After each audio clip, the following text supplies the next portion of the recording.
नमस्कार, विपक्ष ऑलवेज बेदम देख रहे हैं आप। मैं हूं आपके साथ पूजा। पीएम मोदी के दो बड़े और तगड़े प्रहार से पूरा विपक्ष बेदम हो चुका है। यह ऐसा प्रहार है जिससे विपक्ष की सारी राजनीति और रणनीति पर हथौड़ा चल चुका है, क्योंकि पीएम मोदी ने अपना कमिटमेंट पूरा कर दिया है। सीएम धामी की मेहनत भी रंग लाई है। जी हां, विपक्ष पर सबसे बड़ा प्रहार यूसीसी को लेकर हो चुका है। उत्तराखंड में सभी नागरिकों को एक समान अधिकार प्रदान करने के लिए समान नागरिक संहिता यानी कि यूसीसी लागू कर दी गई है, जिससे भ्रम फैलाने वाले मौलाना और विपक्ष के नेता बेकाबू नजर आ रहे हैं। और दूसरा प्रहार वक्फ संशोधन बिल को लेकर हुआ है। वक्फ बिल पर जेपीसी में एनडीए की बहुत बड़ी जीत हुई है। वक्फ संशोधन विधेयक को जेपीसी की मंजूरी मिल गई है। एनडीए के 14 संशोधन स्वीकार कर लिए गए हैं, तो विपक्ष के संशोधनों को खारिज किया जा चुका है। तो मोदी का डबल अटैक क्यों है विपक्ष बेचैन, आज इसी पे चर्चा करेंगे। चर्चा के लिए स्टूडियो में मौजूद हैं कैपिटल टीवी के editor in chief doctor Manish Kumar और एग्जीक्यूटिव एडिटर राजीव जी। सर, आप दोनों का बहुत बहुत स्वागत है। धन्यवाद। सर, उत्तराखंड में यूसीसी लागू, क्या अब बारी अगले राज्यों की होगी? बिल्कुल अगले राज्यों की है। ऑलरेडी मांग शुरू हो चुका है। महाराष्ट्र से मांग आ रही है। कुछ काम तो मध्य प्रदेश में ऑलरेडी शुरू भी हो चुका है, उत्तर प्रदेश में भी शुरू हो चुका है। असम, बीजेपी रूल्ड स्टेट में हर जगह अब एक एक करके यूसीसी लागू किया जाएगा। और ये जो उत्तराखंड में किया गया, आप इस चीज को समझिए, विवाह का एक कानून। इसका मतलब ये नहीं कि कोई मुस्लिम है तो वो निकाह नहीं कराएगा, या कोई हिंदू है तो वो फेरे नहीं लेगा। आपको जो करना है करें, आपका जो धर्म कहता है करें, लेकिन शादी के बाद रजिस्ट्रेशन जरूर करना, वो नहीं चलेगा। तलाक का प्रोसीजर एक जैसा, तलाक के बाद महिलाओं का अधिकार एक जैसा, शादी की उम्र एक जैसा। ऐसा नहीं कि बाल विवाह आप करेंगे, क्या हमारे किताब में लिखा हुआ है जी तो हम 11 साल के बच्चे को भी शादी कर देंगे, नहीं चलेगा। अच्छे कानून है ये सब। लिव इन के लिए भी कानून बनाया गया है। लिव इन रिलेशन में है तो आप उसको भी आपको बताना पड़ेगा, दोनों के पेरेंट्स को पता होना चाहिए। हालांकि ये सारी चीजें गुप्त रखी जाएगी, लेकिन परिवार को मालूम होना चाहिए कि भाई आप लोग लिव इन में रह रहे हो। ऐसा नहीं चलेगा। तो ये सारी चीजें जो है वो एक प्रोग्रेसिव कानून आज लगा है। ये दिमाग काम नहीं कर रहा है कि इतने अच्छे अच्छे सकारात्मक कानून, इसका विरोध क्यों हो रहा है। You need a sick mind to oppose all this things. Sick, एक घृणित दिमाग, इसको जरा सा आप ट्विस्ट कर दीजिए, उल्टा लॉजिक लगाते हैं। आप क्या चाहते हो? 11 साल के बच्चे की शादी हो जाए, पढ़ के शादी कर दो, 16 साल में उसको तलाक करके बाहर भगा दो, आप ये चाहते हो? तो ये जो हलाला है, बहुत सारी चीजें हैं जो कुरीतियां हैं। कुरीतियां को आज खत्म किया गया है। इसको सेलिब्रेट करना चाहिए था, लेकिन ये विपक्ष, वो हम लोग तरफ कहते हैं आखिरी रोटी खाने वाले लोग हैं। ये हिंदुस्तान को 1400 साल पीछे लेके जाना चाहते हैं और बड़ा दम भरेंगे, हम बड़े प्रोग्रेसिव है, सेकुलर है। तो अभी तो लिटमस टेस्ट डाला गया है, ये धीरे धीरे पूरे देश में लागू। मतलब श्री गणेश जो है वो उत्तराखंड से हो गया है, धीरे धीरे पूरे देश में लागू होगा। सर, विपक्षी पार्टियों की तरफ से, मौलाना गैंग की तरफ से अजीबोगरीब बयानबाजी भी आ रही है। क्या अब विपक्ष की तरफ से कोई विरोध की तैयारी चल रही है या सुप्रीम कोर्ट जाएंगे ये सब? ये विरोध तो शुरू से हो रहा है।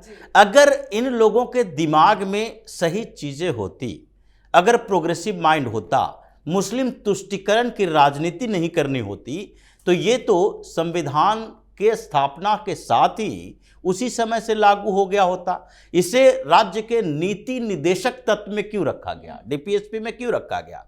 क्योंकि उस समय ये कांग्रेस के लोग, तथाकथित सो कॉल्ड सेकुलर लोग, जिनमें नेहरू सबसे ऊपर थे, बड़े मानवाधिकारवादी, इन लोगों को लगा कि अभी के समय में अगर ये प्रोग्रेसिव आइडिया है भी तो इसे लागू करेंगे तो मुसलमानों के दिमाग में लगेगा कि हिंदुस्तान जो कि अभी बटा है, पाकिस्तान मुसलमान भाग रहे हैं, पाकिस्तान एक इस्लामिक देश बन चुका है, ये हिंदुस्तान हिंदू राष्ट्र बन रहा है।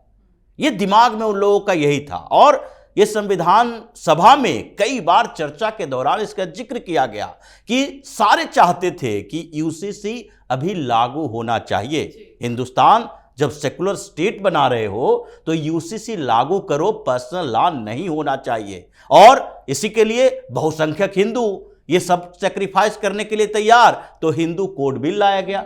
उसमें सारे प्रावधान हैं जो संविधान के दायरे में हैं। ये हिंदू कोड बिल का मतलब यह नहीं था कि हिंदुओं के पक्ष में आया, ये सारे हिंदुओं के कुरीतियां खत्म की गई, लेकिन मुसलमानों की कुरीतियां खत्म नहीं की गई। अविश्वास पैदा हो जाएगा प्रधानमंत्री के प्रति, देश के प्रति, संविधान के प्रति मुसलमानों में अविश्वास पैदा हो गया।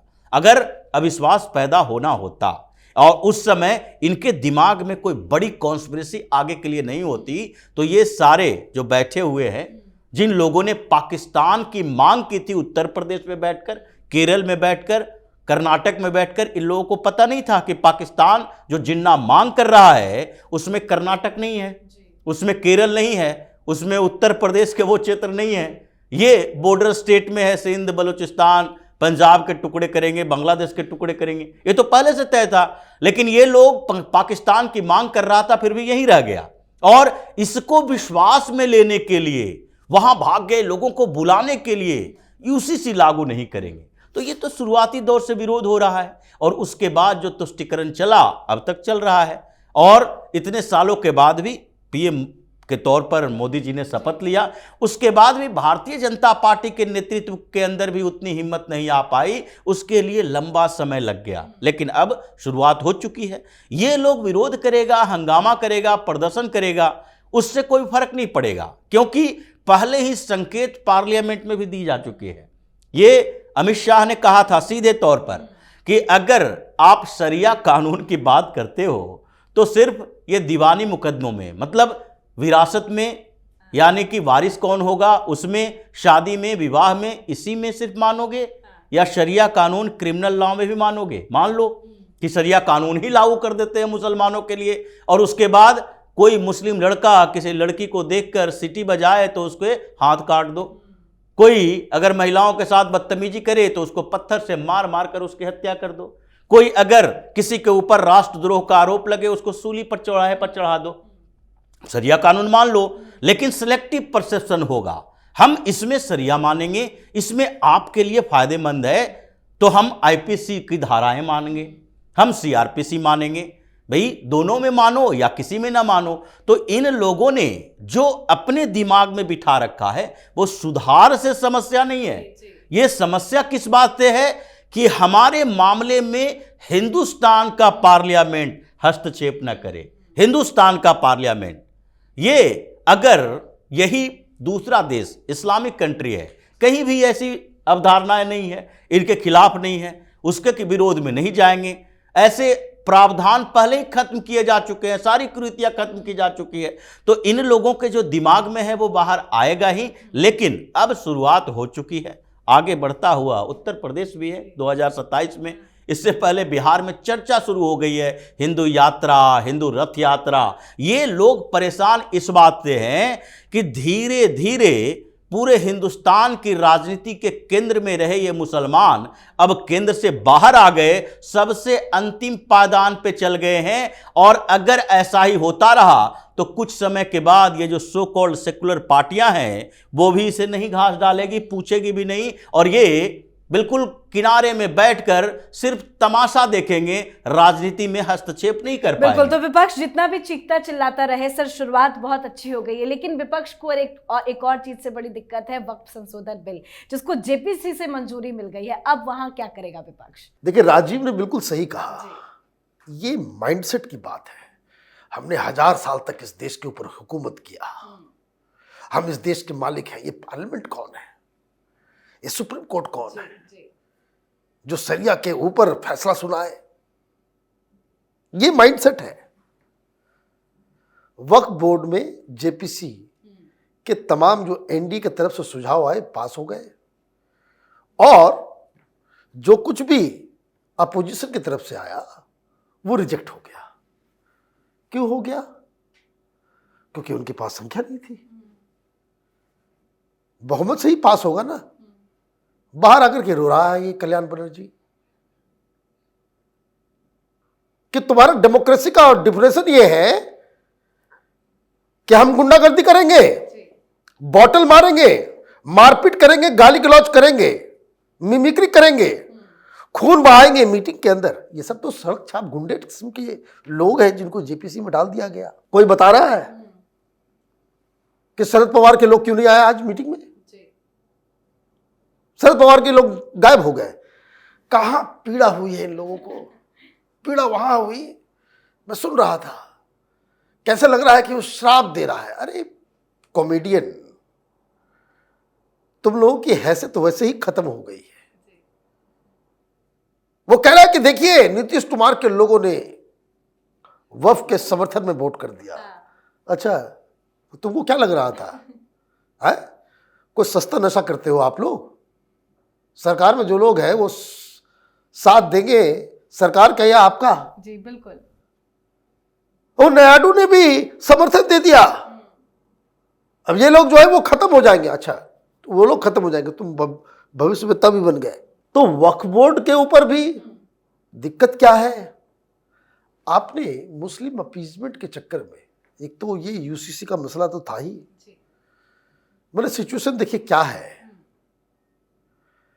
अगर हिंदुओं को ये लगेगा कि उस जगह पे हमारी मंदिर है, हम कुछ नहीं कर सकते, हम न कोर्ट जा सकते, न खुदाई करवा सकते, न कुछ करवा सकते। ये क्या कानून है? Places of worship act. वो हमें रोकता है कि नहीं कुछ कर सकते, हटाओ।